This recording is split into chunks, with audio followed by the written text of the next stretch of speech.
وأزلفت الجنة للمتقين غير بعيد هذا ما توعدون لكل أواب حفيظ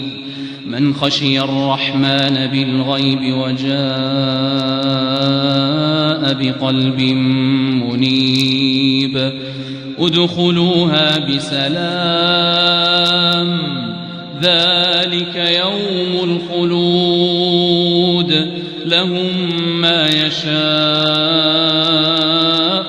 فيها ولدينا مزيد وكم أهلكنا قبلهم من قرن هم أشد منهم بطشا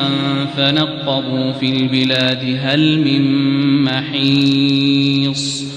إن في ذلك لذكرى لمن كان له قلب أو ألقى السمع وهو